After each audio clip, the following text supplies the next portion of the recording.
বারান্দায় বেতের চেয়ারে বসে আপন মনে আকাশের দিকে তাকিয়েছিল মেয়েটা। ঘরে একটা দমকা ঠান্ডা হাওয়া প্রবেশ করে তার কোঁকড়ানো চুলগুলো এলোমেলো করে দিয়ে গেল।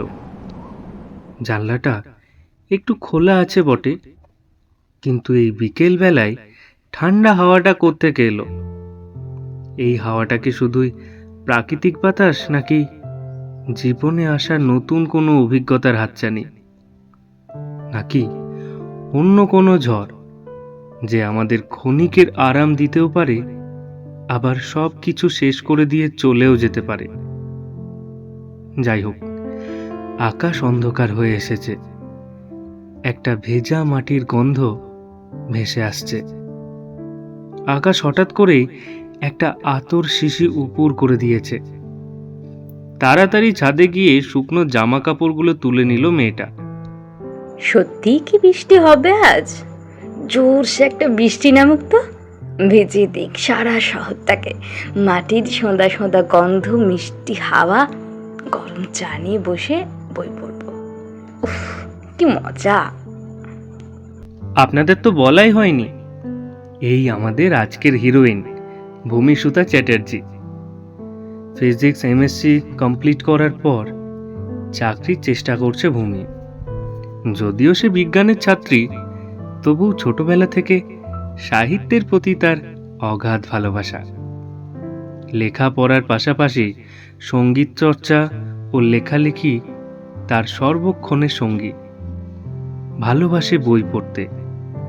রবীন্দ্রনাথের শেষের কবিতা তার অন্যতম প্রিয় লেখা। ছোটবেলা থেকেই ভূমি খুব শান্তশিষ্ট, ডুবে থাকে নিজের জগতে, খুব একটা কথা বলতে পছন্দ করে না। ভূমি, ভূমি। ভূমির বাবা মানে নির্বাণ চ্যাটার্জি ডাকলেন মেয়েকে। তিনি পেশায় একজন চিকিৎসক। সকাল ও বিকেলের কিছুটা সময় বাড়ির চেম্বারে পেশেন্ট দেখেন, আর বাকি সময় বাইরের চেম্বারে। আজকে কিছুটা আগেই বাড়ি ফিরেছেন এক বন্ধুর ডাকে। বন্ধুর এক আত্মীয় চাকরিতে যোগ দেওয়ার জন্য ফিটনেস সার্টিফিকেট নিতে চায়, তাই তাকে একটু তাড়াতাড়ি বাড়ি ফিরতে হয়েছে আজ। আসছি বাবা। ভূমি উত্তর দিয়ে তাড়াতাড়ি নিচে নেমে গেল। এইবার গল্পে প্রবেশ করতে চলেছে আমাদের হিরো অভিনন্দন সেন। অভিনন্দন মানে যিনি আজ সার্টিফিকেট নিতে এসেছেন। অভিনন্দন পড়াশোনা শেষ করে একটা বেসরকারি চাকরিতে জয়েন করতে চলেছে। সেই প্রয়োজনেই তার আজ এই বাড়িতে আসা। অভিনন্দন পড়াশোনায় বেশ মেধাবী ছাত্র। চাকরির সম্পর্কে বেশ ভালো অভিজ্ঞতাও আছে তার। কিন্তু বাড়ির অবস্থা খুব একটা ভালো না হওয়ার জন্য পড়াশোনা শেষ করতে না করতেই চাকরিতে যোগ দিতে হচ্ছে অভিনন্দনকে, পরিবারের পাশে দাঁড়ানোর জন্য। নির্বাণবাবু ভূমিকে ডেকে আলাপ করিয়ে দিল অভিনন্দনের সাথে।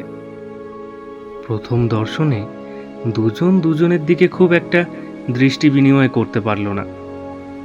ভূমি একটু লাজুক প্রকৃতির মেয়ে, অপরিচিত কোনো ছেলের সাথে খুব একটা মিশতে পারে না।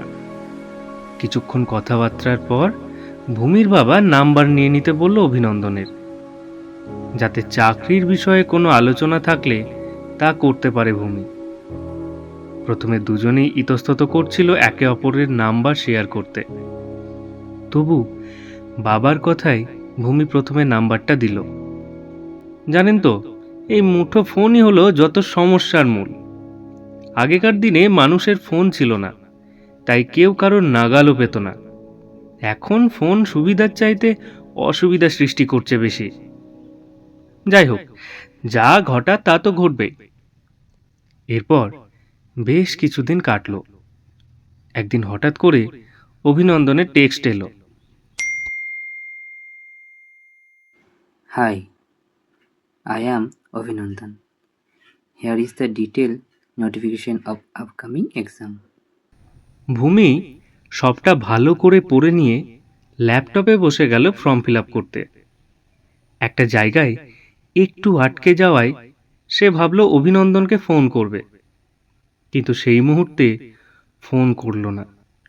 ভাবল অভিনন্দন এখন অফিসে থাকবে হয়তো। এরপর কোনো উপায় না পেয়ে একান্ত বাধ্য হয়ে অভিনন্দনকে ফোন করলো সন্ধ্যাবেলায়।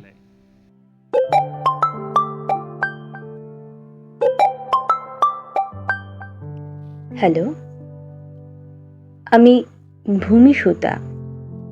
ও হ্যাঁ, বলো। আবার আপনি কেন? আমি একটু বিরক্ত করলাম, আপনি ব্যস্ত নেই তো? আরে না না, এরকম বলছো কেন? আমি এখন অফিস থেকে ফিরে গেছি, এখন আমি ফ্রি আছি। বলো, কি সমস্যা? আচ্ছা, ফর্মে একটা জায়গাতে এক্সপিরিয়েন্স চাইছে, তো আমার সেরকম কোনো এক্সপিরিয়েন্স নেই কাজের ক্ষেত্রে। তাহলে আমার ফর্ম ফিল আপ করতে বা পরে কোনো অসুবিধা হবে না তো? না, কোনো অসুবিধা হবে না আশা করি। আসলে সব রকম পরীক্ষা দিয়ে অভিজ্ঞতা সঞ্চয় করতে হয়। সেক্ষেত্রে কোনো কোনো জায়গায় এক্সপিরিয়েন্স অপশনে ইয়েস করলেও অসুবিধা নেই। এই নিয়ে বেশ কিছু জিজ্ঞাসাবাদ করে ফোন রাখলো দুজনে। এর পরের ফোনটা অবশ্য অভিনন্দনের দিক থেকেই এসেছিল, তবে এটাও ছিল দরকারেরই ফোন। একে অপরের সঙ্গে গল্প করে টাইম পাস করার জন্য ফোন করেনি। এরকম চলতে থাকে বেশ কয়েক মাস। প্রয়োজনে দরকারে বিনা দরকারে ফোন করতে করতে কখন যে একে অপরের বেশ ভালো বন্ধু হয়ে গেছিল তারা টেরও পায়নি। এরপর একদিন তেমন এক বৃষ্টি ভেজা সন্ধ্যাবেলায় অভিনন্দনের একটা টেক্সট মেসেজ এলো। সেটা দেখে ভূমি কিছুটা আনন্দ ও বিস্ময় মেশানো ভাব নিয়ে মেসেজের কোনো রকম উত্তর না দিয়ে রেখে দিল ফোনটা। আগে হ্যাঁ, গুরুত্বপূর্ণ জায়গায় পৌঁছেছি আমরা। প্রথম প্রস্তাবটা মানে বুঝে নিন এলো অভিনন্দনের দিক থেকেই। প্রথমে ভূমি সুতার একটু রাগ হয়েছিল, কিন্তু সামলে নিয়েছে। আসলে জীবনে কোনোদিন প্রেম ভালোবাসার স্থান ছিল না ভূমির জীবনে। বিনা অভিজ্ঞতায় মানুষ যেমন বুঝতে পারে না কি করা উচিত, সেই রকমই দ্বন্দ্বের মধ্যে কাটলো কদিন। তারপর আবার একদিন অভিনন্দনের মেসেজ এলো। তুমি কি রাগ করলে? আচ্ছা, তাহলে আমি সরি, অনেক অনেক সরি।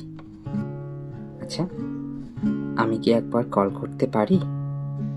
এরপর আর ভূমি সুতা চুপ করে থাকতে পারল না, নিজেই ফোন করলো অভিনন্দনকে। কিছুক্ষণ কথা বলে ভূমি সুতা তার রাগ ও অভিমান মেশানো অনুভূতিটা প্রকাশ করে সবটা মিটিয়ে নিল। অনেকদিন পর কথা হলো দুজনের। এমনিতেও খুব একটা ফোনে কথা হয় না দুজনের। দুজনে থাকে দুই রাজ্যে, একে অপরের ব্যস্ততার মাঝে তবু কেউ কাউকে ভুলতে পারে না। ভূমিসুতা এতটাই নিষ্পাপ ও নির্ভেজাল যে বাইরের জগতের জটিলতা তাকে স্পর্শ করতে পারে না কখনো। এই রকম অভিজ্ঞতা হওয়ার সুযোগ দেয়নি সে নিজেকে কখনো। প্রথম প্রেম কাকে বলে সেটা বুঝে ওঠা হয়নি এখনো পর্যন্ত। তবু যৌবনের এই গুরুত্বপূর্ণ অধ্যায়ে এসে প্রথম অনুভূতিটা তার বুঝতে অসুবিধা হলো না। সেও অভিনন্দনের প্রতি দুর্বল হয়ে পড়েছে। এরপর অভিনন্দন গরমের ছুটিতে বাড়ি এসে দেখা করতে বলল ভূমিসুতাকে। প্রথমে রাজি হলো না ভূমি। ভূমির সামনেই পরীক্ষা। তারপর ঠিক হলো ভূমিকে এক্সাম সেন্টার অবধি পৌঁছে দেবে ট্রেনে অভিনন্দন। এতে আশা করি কোনো রকম আপত্তি থাকবে না ভূমির। এই প্রথম দুজনে একসাথে। দুজনের অনুভূতি ছিল প্রবল, কিন্তু কেউ কারোর সাথে বেশি কথা বলতে পারল না। এক্সাম সেন্টারে পৌঁছে অল দ্য বেস্ট বলে চলে গেল সে। কথা ছিল ফেরার পথে ভূমি এক আত্মীয়র বাড়িতে থাকবে। সেই মতো পরীক্ষা শেষ হওয়ার পর সে তার পরিচিত আত্মীয়র বাড়িতেই চলে গেল। তবু ভূমির মনটা পড়ে আছে তাদের প্রথম হওয়ার ট্রেন জার্নিতে। একদিকে পরীক্ষার টেনশন, অন্যদিকে প্রথম অন্য কারোর সাথে পরীক্ষা দিতে আসা। দুই মিলে বেশ কাটলো দিনটা। রাত্রে ভূমির আর দু চোখে ঘুম নেই, অপেক্ষা করে বসে আছে একটা মেসেজের। ভাবা মাত্র মেসেজ এলো অভিনন্দনের। কেমন হলো পরীক্ষা? তুমি ঠিকঠাক পৌঁছেছো তো? আমার পরীক্ষা ভালো হয়েছে। কেমন লাগলো আজ দেখা হয়ে? জানি না। এভাবে কিছুক্ষণ কথা চলল। এরপর কয়েক মাস বেশ ভালোই কাটলো সময়টা। দুজন দুজনকে বেশ ভালোই চিনে নিয়েছিল। কিন্তু এরপর প্রথম ঝটকাটা এলো তার মায়ের দিক থেকে। একদিন তার মা হঠাৎ ভূমিসুতাকে জিজ্ঞেস করলো, ভূমি, তোর সাথে একটা কথা আছে। কি কথা মা, বলো। শোন, তোর বাবা তার এক বন্ধুর ছেলের সঙ্গে তোর সম্বন্ধ করেছেন। প্রথম অবস্থায় ভূমিসুতা এতটাই হকচকিয়ে গিয়েছিল যে তার মাকে কিছুই জানাতে পারল না, বেশি কিছু জিজ্ঞেসও করতে পারল না এই সম্পর্কের ব্যাপারে। সে ছুটে তার ঘরে চলে গেল। কিছুদিন পর সাহস সঞ্চয় করে তার মাকে সবটা জানাতেই তেলে বেগুনে জ্বলে গেল তার মা। এইসব কথা তুই আগে জানাসনি কেন? এরকম একটা সিদ্ধান্ত নেওয়ার আগে তুই ভাবলি না একবারও তোর মা বাবার কথা, পরিবারের কথা, নিজেদের স্টেটাসের কথা? এরকম কোনো দিনও তোর থেকে আশা করিনি। ছি! সেই রাত্রে কান্নায় ভেঙে পড়ল। কিছুদিন কোনো কথা বলল না অভিনন্দনের সাথে। এরপর একদিন সবটা জানালো অভিনন্দনকে। সব শুনে অভিনন্দন বলল, তোমার মা বাবা যা করেছেন ঠিকই করেছেন। সত্যিই তো তোমার সাথে হয়তো আমার কোনো দিক দিয়েই মেলে না। তুমি তোমার মা বাবার সিদ্ধান্তকেই মাথা পেতে নাও। সবকিছুই এরপর নির্বাণ বাবুর কানেও গেল। তিনি মেয়েকে সাবধান করলেন। দেখ মা, একটা সম্পর্কের সঙ্গে দুটো মানুষ শুধু জড়িয়ে থাকে না, জড়িয়ে থাকে সমাজ, সংসার, সবটা। শুধু নিজেদের কথা ভাবলে চলে না। তুই এই সম্পর্ক থেকে সরে আয়।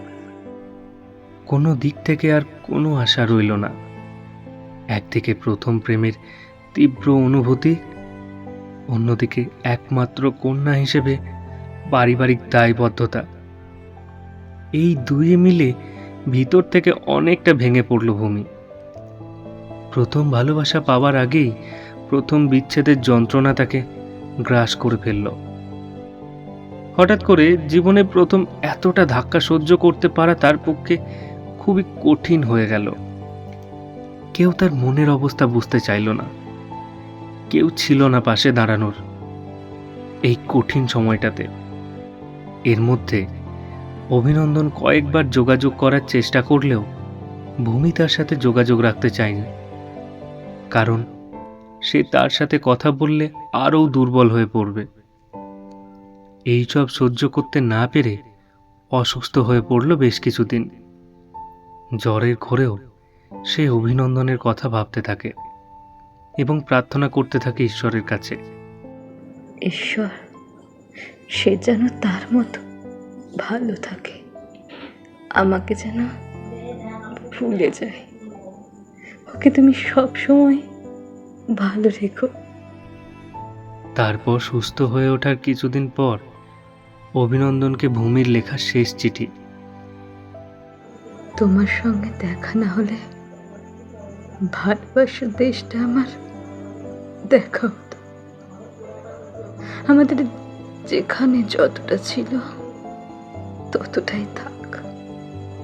পরের বার না হয় বুঝে শুনে এসব করে বাবা দেব। তার উত্তরে অভিনন্দন লিখল, মোর লাগি করিও না শোক, আমার রয়েছে কর্ম, আমার রয়েছে বিশ্বলোক, ফিরিবার পথ নাহি, দূর হতে যদি দেখো চাহি, পারিবে না চিনিতে আমায়, হে বন্ধু বিদায়। আসলে আমাদের জীবনে এক একটা মানুষের সঙ্গে, এক একটা সম্পর্কের সঙ্গে এক একটা হৃদয় কক্ষ জড়িয়ে থাকে।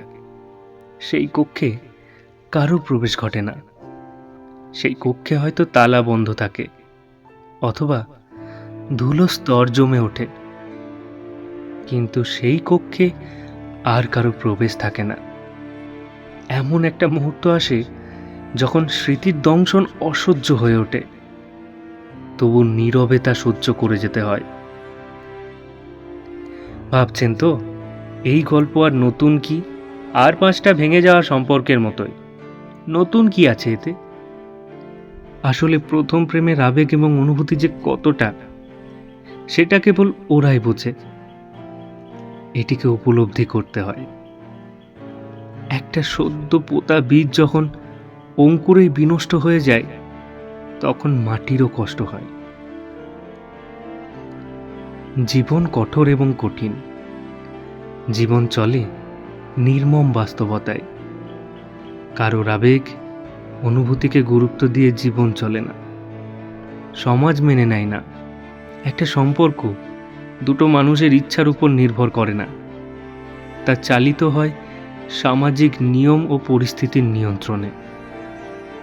জয়ী হোক সমাজ, জয়ী হোক বাস্তবতা। ভালোবাসা কোনোদিন শেষ হয় না, প্রেমের শেষ আছে, কিন্তু ভালোবাসা অমর, তার অনুভূতি থেকে যায় হৃদয়ে। শুনছিলেন আজকের বিশেষ নিবেদন বৃতি মণ্ডলের লেখা হৃদয়ে মম। আজ গল্প পাঠে ছিল ভাস্কর, স্নেহা, স্বরাজ, বিক্রম এবং আমি রিয়া। এডিটিং, পোস্টার ডিজাইন, ধ্বনি পরিকল্পনা এবং গল্পের সমগ্র পরিচালনায় ভাস্কর। আমাদের আজকের এই গল্পটি ভালো লাগলে লাইক, কমেন্ট এবং শেয়ার করতে অবশ্যই ভুলবেন না। আর নতুন নতুন গল্পের আপডেট পাওয়ার জন্য এক্ষুনি সাবস্ক্রাইব করুন আমাদের ভয়েস টু টেলস ইউটিউব চ্যানেলটিকে। সবাই ভালো থাকবেন, সুস্থ থাকবেন।